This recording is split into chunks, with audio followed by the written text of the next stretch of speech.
मंडळी, आता निकाल तोंडावर आला असताना सुद्धा सांगलीत काही ना काही होतच असते। मागच्या आठवड्यात संजय काका यांनी पत्रकार परिषद आयोजित केली होती। त्यावेळी संजय काका म्हणाले होते की इस्लामपूर तर चांगले आहे, पण कपटी मित्रापेक्षा दिलदार शत्रू बरा। आता ते कोणाला उद्देशून म्हणाले ते आपण जाणतोच, पण या निवडणुकीत संजय काका पाटील यांचाच प्रचार करा असं जयंत पाटील यांनी आपल्या कार्यकर्त्यांना सांगितलं असल्याची चर्चा त्यावेळी होत होती।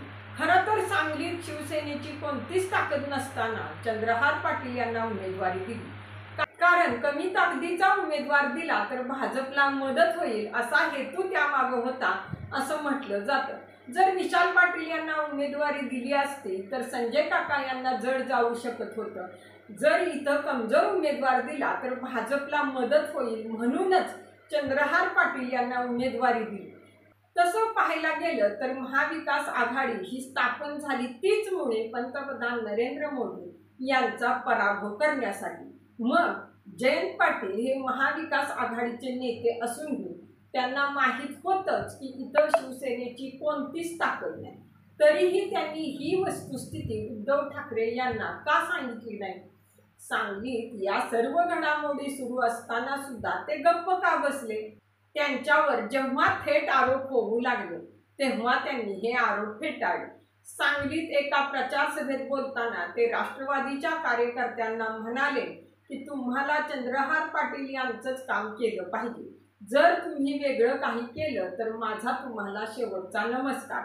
पण असं असलं तरी त्यांनी कार्यकर्त्यांना भाजपला मदत करण्याचे आदेश दिल्याची चर्चा सुरू आहे। मागच्या आठवड्यात संजय काका पाटील यांनी पत्रकार परिषद घेऊन आपले नेते आणि विरोधी पक्षातील विश्वजित कदम यांच्यावर टीका करून जयंत पाटील यांचा उल्लेख दिलदार शत्रू असा केला व जयंत पाटील यांनी मदत केल्याची अप्रत्यक्ष कबुलीच दिली। असं असेल तर जयंत पाटील यांनी महाविकास आघाडीचा आघाडी धर्म पाळला नसून भाजपला मदत करून त्यांनी महाविकास आघाडीची दगाबाजी केली असाच प्रश्न निर्माण होतो।